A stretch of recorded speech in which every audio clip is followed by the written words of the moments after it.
So hello ಮಕ್ಕಳೇ, ಇವಾಗ ನೋಡಿ ಪವರ್ ಸೆಟ್ ಅಂತ ಹೇಳಿ ಕಲಿತಿದ್ದೇವೆ. Power set of set A ಅಂದರೆ ಇವಾಗ ಒಂದು ಸೆಟ್ ಕೊಟ್ಟಿರ್ತಾರೆ, ಅದು ಪವರ್ ಸೆಟ್ ಹೆಂಗೆ ಹುಡ್ಕೋದು ಅಂತ ಹೇಳಿದರೆ, ಫಸ್ಟ್ ಆಫ್ ಆಲ್ ಇದು ಪಾಸಿಬಲ್ ಅಲ್ಲ. ಸೆಟ್ ಆಫ್ ಆಲ್ ಸಬ್ಸೆಟ್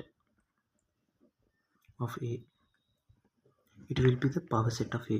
ಇವಾಗ ನೋಡಿ ಫಸ್ಟ್ ಎಕ್ಸಾಂಪಲ್ ತೊಗೊಳ್ಳೋಣ. A equals to A comma B ಅಂತಿದೆ.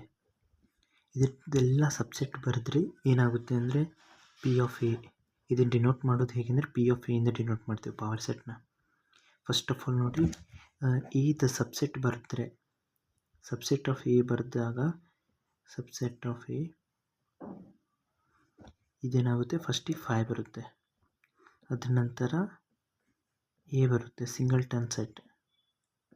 ಇಲ್ಲಿ ಬರುತ್ತೆ ತೋರಿಸ್ತೀನಿ ನೋಡಿ. 5 ಬಿಲಾಂಗ್ಸ್ ಟು, ಇದು 5 is a subset of A. ಯಾಕೆಂದರೆ 5 ಅಂತ ಹೇಳಿದರೆ empty set is always a subset of each and every set. ಇವಾಗ B set equals to A B C D ಅಂತ ತೊಗೊಂಡೆ ಅಂದರೆ 5 will be the first subset of that B set. ಇದಾಯ್ತಾ? ಇದಾದ ನಂತರ ಸಿಂಗಲ್ಟನ್ ಸೆಟ್ ತೊಗೊಂಡಿದ್ದೇನೆ ನೋಡಿ. ಈ ಸೈಡ್ ಯಾವಾಗೂ ಸೆಟ್ ಇದ್ದಾಗ, ಈ ಸೈಡ್ ಸೆಟ್ ಇದ್ದಾಗ ಅವಾಗಷ್ಟೇ ಸಬ್ಸೆಟ್ ಆಗುತ್ತೆ. ಮತ್ತು ಈ ಸೈಡ್ ಕಡಿಮೆ ಇರಬೇಕು, ಈ ಸೈಡ್ ಜಾಸ್ತಿ ಇರಬೇಕು. ಇದೇನಾಗುತ್ತೆ, ಅವಾಗ ಇದು ಸಬ್ಸೆಟ್ ಆಗಿದೆ, ಇದು ಬಿ ಇದು ಸಬ್ಸೆಟ್ ಆಗಿದೆ. B is a subset of A. And finally A comma B is a subset of A. So ಇವಾಗ ಪವರ್ ಸೆಟ್ ಅಂತ ಹೇಳಿದರೆ ಏನು ಬರೀಬೋದು ನಾವು ನೋಡಿ. ಸೆಟ್ ಪವರ್ ಸೆಟ್ ಅಂತ ಹೇಳ್ತಾರೆ, ಇದರೊಳಗೆ ಪವರ್ ಸೆಟ್ ಅಂತ ಹೇಳಿದಾಗ ಸೆಟ್ ಬರುತ್ತೆ. So it will be curly braces ಫಸ್ಟಿಗೆ ಹಾಕ್ತಿದ್ದೇನೆ. ಅದರ ನಂತರ ಇದನ್ನೆಲ್ಲ ಬರ್ಕೊತ ಹೋಗ್ತಿದ್ದೇನೆ. 5 singleton set A B and then A comma B.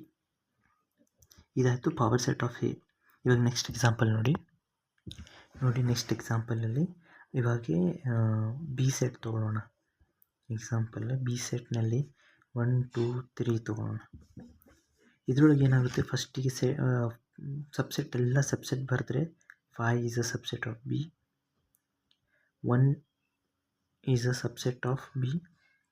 ಇದರೊಳಗೆ ನೋಡಿ ಸೆಟ್ ಆ್ಯಂಡ್ ಸೆಟ್ ಇದ್ದಾಗ ಅಷ್ಟೇ ಸಬ್ಸೆಟ್ ಆಗುತ್ತೆ. Element will be belongs to the set. ಇದು ಯಾವಾಗೂ ನೆನ್ಪಿಟ್ಟಿರಿ. ಮತ್ತು ಇದು ಯಾವಾಗೂ ಐತಲ್ಲ ಮಿನಿಮಮ್ ಇರುತ್ತೆ, ಇದು ಮ್ಯಾಕ್ಸಿಮಮ್ ಇರುತ್ತೆ. ಅಂದರೆ ಇವಾಗ ನೋಡಿ 1 ಯಾವಾಗೂ ಕಡಿಮೆ ಇದೆ ಬಿಗಿಂತ. ಬಿನಲ್ಲಿ 3 ಎಲಿಮೆಂಟ್ಸ್ ಇದೆ, ಇದರೊಳಗೆ ಲೆಫ್ಟ್ ಸೈಡ್ನಲ್ಲಿ ಒಂದೇ ಎಲಿಮೆಂಟ್ ಇದೆ. ಇದೇನಾಗುತ್ತೆ 2 subset of B, 3 subset of B. And ಇವಾಗ ಏನು ಮಾಡ್ಬೋದು, 1 2 ತೊಗೋಬೋದು. 1 2 is a subset of B, 2 3 is a subset of B, 3 1 is a subset of B. ಲಾಸ್ಟಿಗೆ ಏನಾಗುತ್ತೆ, 1 2 3 is a subset of B. ಅಂದರೆ ಎಲ್ಲನೂ ಫಸ್ಟಿಗೆ ಒಂದೊಂದು ಎಲಿಮೆಂಟ್ ತೊಗೊಂಡೆ, ಅದ ನಂತರ 2 ಪೇರ್ ಮಾಡಿ ತೊಗೊಂಡಿದ್ದೇನೆ, ಜೋಡಿ ಮಾಡಿ. ಅದರ ನಂತರ 3 ಟ್ರಿಪ್ಲೆಟ್ ಆಗಿ ತೊಗೊಂಡಿದ್ದೇನೆ. ಸೊ ಇದರದ್ದು ಪವರ್ ಸೆಟ್ ಏನಾಗುತ್ತೆ, ಬಿದ ಪವರ್ ಸೆಟ್ ಏನಾಗುತ್ತೆ, ಫಸ್ಟಿಗೆ ಕರ್ಲಿ ಬ್ರೇಸಸ್ ಹಾಕ್ತಿದ್ದೀನಿ. ಯಾಕೆಂದರೆ ಪವರ್ ಸೆಟ್ ಇದೆ, ಸೆಟ್ ಅಂತ ಬರ್ತಿದ್ದೇನೆ. ಇವಾಗ ನೋಡಿ ಫಸ್ಟಿಂದ 5 ಬರುತ್ತೆ, 5 ಆಮೇಲೆ 1 ಕರ್ಲಿ ಬ್ರೇಸಸ್ 1 ಸಿಂಗಲ್ಟನ್, ಇದು ಅದ ನಂತರ 3, ಅದ ನಂತರ 1 2 ಬ್ರ್ಯಾಕೆಟ್, ಅದರ ನಂತರ 2 3 bracket, curly bracket braces, 3 1 curly braces. ಇದಾದ ನಂತರ 1 2 3 ಕರ್ಲಿ ಬ್ರೇಸಸ್. ಈಗ ನೋಡಿ ಇದಿಷ್ಟು ಐತಲ್ಲ ಪವರ್ ಸೆಟ್ ಆಫ್ ಬಿ ಆಗುತ್ತೆ.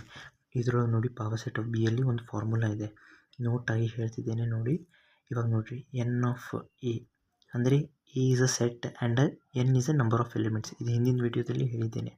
It will be equals to M ಅಂತ ನೀವು ಅಸ್ಯೂಮ್ ಮಾಡಿದಾಗ, ದೆನ್ ಪವರ್ ಸೆಟ್ನ ಎಲಿಮೆಂಟ್ಸ್ ಎಷ್ಟಿರುತ್ತೆ ಅಂದರೆ ನೋಡಿ, ಎನ್ ಅಂತ ಹೇಳಿದರೆ ನಂಬರ್ ಆಫ್ ಎಲಿಮೆಂಟ್ಸ್, ಎ ಅಂತ ಹೇಳಿದರೆ ಸೆಟ್. ಎ ಸೆಟ್ನಲ್ಲಿ ನಂಬರ್ ಆಫ್ ಎಲಿಮೆಂಟ್ಸ್ ಎಮ್ ಇದ್ದರೆ, ಪವರ್ ಸೆಟ್ ಆಫ್ ಎ ದಲ್ಲಿ ನಂಬರ್ ಆಫ್ ಎಲಿಮೆಂಟ್ಸ್ ಎಷ್ಟಿರುತ್ತೆ ಅಂದರೆ 2m ಇರುತ್ತೆ. ಇದರೊಳಗೆ ನೋಡಿ 1 2 3 ಎಲಿಮೆಂಟ್ಸ್ ಇದೆ. 3 ಎಲಿಮೆಂಟ್ಸ್ನಲ್ಲಿ 2 3 2 8 ಆಗುತ್ತೆ. ಇದ್ರೊಳಗೆ ಚೆಕ್ ಮಾಡಿದಾಗ 1 2 3 4 5 6 7 8 ಕರೆಕ್ಟಾಗಿ ನಮಗೆ ಪವರ್ ಸೆಟ್ ಸಿಗುತ್ತೆ. So this is most important formula. ನೋಡಿ ನಾನು ಏನೇನು ಕಲಿಸ್ತಿದ್ದೀನಿ ಎಲ್ಲ ಜಿ ಇ ಲೆವೆಲಿಗೆ ತುಂಬ ಇಂಪಾರ್ಟೆಂಟ್. ಇದು ನೋಡಿ ನೆಗ್ಲೆಕ್ಟ್ ಮಾಡಬೇಡಿ, ರೆಡ್ಯೂಸ್ ಪೋರ್ಷನ್ ಇದೆ ಅಂಥೇಳಿ. ನಿಮಗೆ ನಾನು ನೋಡಿದ್ದೇನೆ ಟೆಕ್ಸ್ಟ್ ಬುಕ್ನಲ್ಲಿ, ಹಿಂದಿನ ವರ್ಷ ಟೆಕ್ಸ್ಟ್ ಬುಕ್ ಆಗಲಿ, ಈ ವರ್ಷ ಟೆಕ್ಸ್ಟ್ ಬುಕ್ ಆಗಲಿ, ಎದ್ರೊಳಗಾದರೂ ಎಲ್ಲ ಪ್ರಿಂಟ್ ಆದ ನಂತರ ಅದರೊಳಗೆ ಏನಿರುತ್ತೆ ಸ್ವಲ್ಪ ರೆಡ್ಯೂಸ್ ಆಗಿರುತ್ತೆ. ಸೆಕೆಂಡ್ ಪಿ ಯು ಸಿಯಲ್ಲಿ 12ನಲ್ಲಿ ಡಿಟರ್ಮಿನೆಂಟ್ಸ್ನಲ್ಲಿ ಪ್ರಾಪರ್ಟೀಸ್ ತೆಗೆದಿದ್ದಾರೆ, ಸ್ವಲ್ಪ ಏನೇನೋ ಚೇಂಜ್ ಮಾಡುತ್ತಿದ್ದಾರೆ. ಆದರೆ ಜೆ ಇ ಲೆವೆಲ್ನಲ್ಲಿ ಏನಾದರೂ ನಿಮ್ಮ ಕಾಂಪಿಟೇಟಿವ್ ಎಕ್ಸಾಮ್ ಜಿ ಇ ಆಗಲಿ, ಸಿ ಇ ಟಿ ಆಗಲಿ, ಕೆ ಸಿ ಟಿ, ಇಲ್ಲಾಂದರೆ ಬೇರೆ ಯಾವುದಾದ್ರೂ ಕಾಂಪಿಟೇಟಿವ್ ಎಕ್ಸಾಮ್ ಕಾಮೆಟ್ಗೆ ಆಗಲಿ ಯಾವ್ದಾದ್ರು ಎಕ್ಸಾಮ್ ಬರೆಯೋದಿತ್ತಂದರೆ ದಯವಿಟ್ಟು ಇದನ್ನೆಲ್ಲ ನೆಗ್ಲೆಕ್ಟ್ ಮಾಡಬೇಡಿ. ನಾನು ಏನು ಕಲಿಸ್ತಿದ್ದೀನಿ ಕಲೀರಿ. ಕಲಿತಾದ ನಂತರ ದಯವಿಟ್ಟು ಅದನ್ನು ಶೇರ್ ಮಾಡಿ. Thanks for watching.